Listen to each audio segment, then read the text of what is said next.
अस्सलाम वालेकुम। मेरा नाम मोहम्मद इमरान है और आज हम CNC टर्निंग के लिए इस्तेमाल होने वाला बहुत अहम टर्निंग कैंट साइकिल सीखेंगे। इसका नाम G71 rough turning canned cycle है। तो आप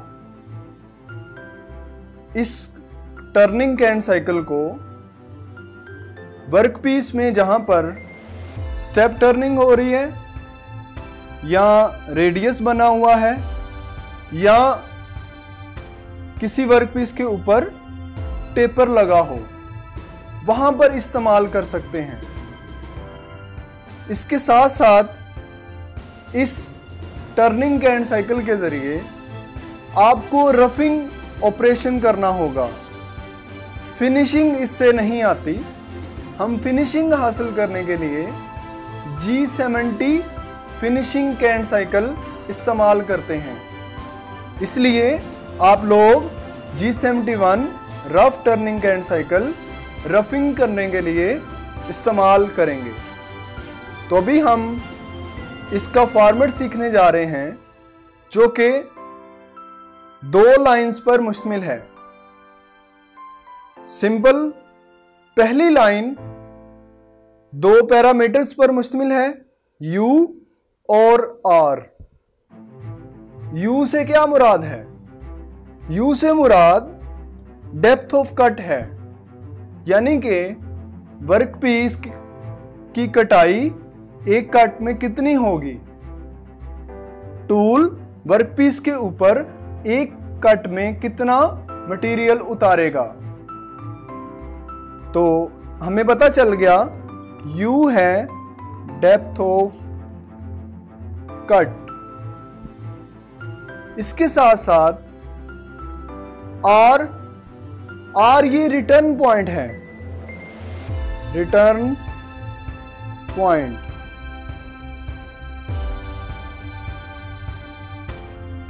रिटर्न पॉइंट से क्या मुराद है? टूल वर्कपीस के ऊपर कटाई करता हुआ वापस कितना उठेगा। इसको हम रिटर्न हाइट भी बोलते हैं। रिटर्न हाइट यानी कि टूल ने एक कट लगाया है पूरा, तो वापस कितना वर्कपीस से अवे जाएगा और सेफ पॉइंट पर आ जाएगा। तो हमें 2 पैरामीटर्स पता चल गए। U पूरे ऑपरेशन के दौरान जितनी डेप्थ ऑफ कट इस्तेमाल होगी उसको जाहिर कर रहा है, और R रिटर्न हाइट या रिटर्न पॉइंट को जाहिर कर रहा है। इसकी दूसरी लाइन में G71 P, Q, U, W और F हैं।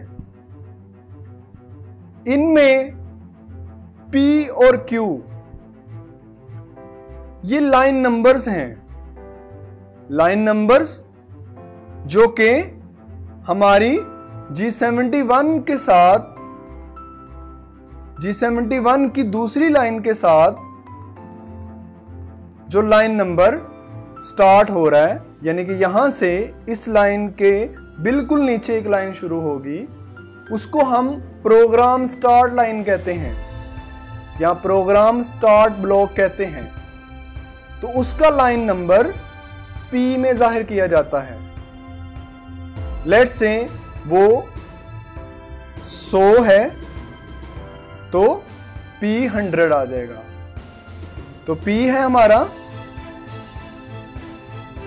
Start block line number. Start block number.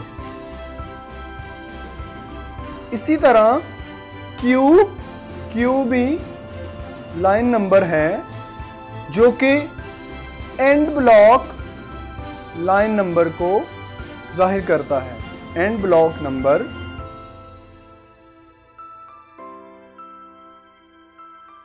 यानी कि आपका प्रोग्राम आखिर में यहां पर टूल कटाई करने के बाद सेफ पॉइंट पर बुलाया जाता है। G00 से नॉर्मली होता है और इसको सेफ पॉइंट पर बुलाते हैं। तो यहां सेफ पॉइंट पर आने के लिए जिस लाइन को इस्तेमाल किया जाएगा उस लाइन का लाइन नंबर यहां क्यू में आ जाएगा। लेट्स से फर्ज कर लें वो लाइन नंबर है 150, तो यहां 150 लिख दिया जाता है। U और W दोनों फिनिशिंग अलाउंस हैं, यानी कि हमारे वर्क पीस के ऊपर एक हल्की सी लेयर बच जाएगी जो कि फिनिशिंग कट में कवर होगी। तो इस लेयर को हम फिनिशिंग हासिल करने के लिए छोड़ देते हैं। ये लेयर हमारी फिनिशिंग करने में हेल्प करती है।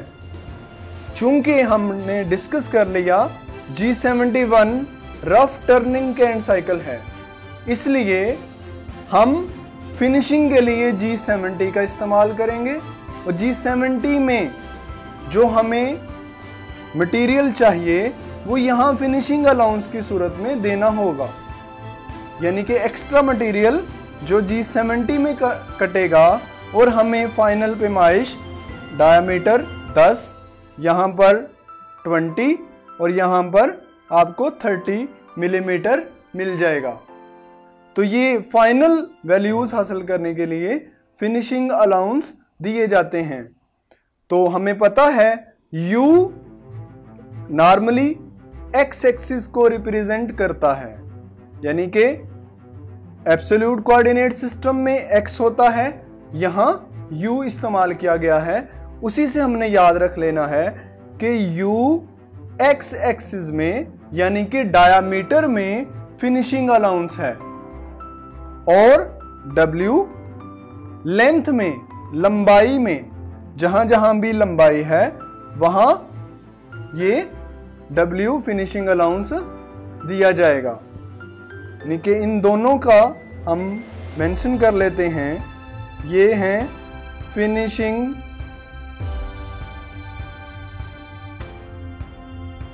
अलाउंस।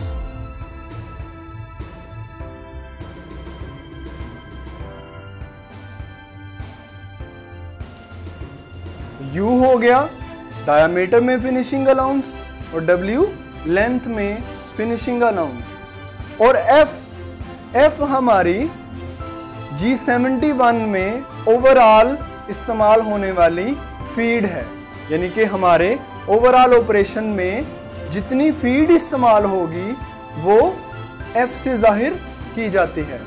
तो अभी हम इन तमाम पैरामीटर्स की चंद मिसाल के तौर पे वैल्यूज देख लेते हैं। वैल्यूज कितनी इस्तेमाल की जाती हैं?